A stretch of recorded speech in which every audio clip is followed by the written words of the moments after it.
Nagpadayon ang aksyon sa basketball tournament nga gihimo sa Mandaue City. Lakip sa misalmot ang mga kabataang players nga mipakita sa ilang labok. Ang report ni Nico Sereno. Kulbahinam og napuno sa aksyon ang duwa sa basketball nga gipahigayon sa Mandaue City Sports Complex. Mipakitag labok ang kabataan sa midget category usa sa gipakigsangkaan sa nagpadayon nga Mayor's Cup. Sa game dikit ang away, tali sa barangay Magikay ug Labugon. Ihay og cheer alang sa ilang tagsa-tagsa nga team ang mga tumatan-aw.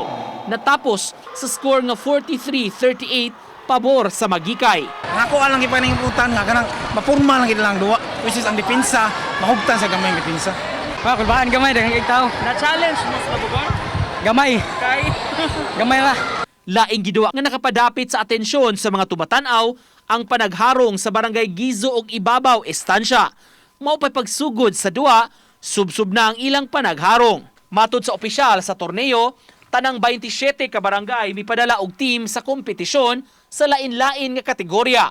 Gihangop nila ang pagsalmot niini labi na sa makabataan aron mas mainganyo sa sports. Lain-laing sporting events ang gihimo karon alang sa mga residente sa syudad. Natay nagang potensyal diri. Oo, sa mga bata, sa mini, sa midget o sa juniors na to. Oo, natay nagang potensyal. Naanagali ubang mga coaches po diri sa nag-scout na pod. Uban ni Edward Tubilan, Nico Sereno, Balitang Bisdak.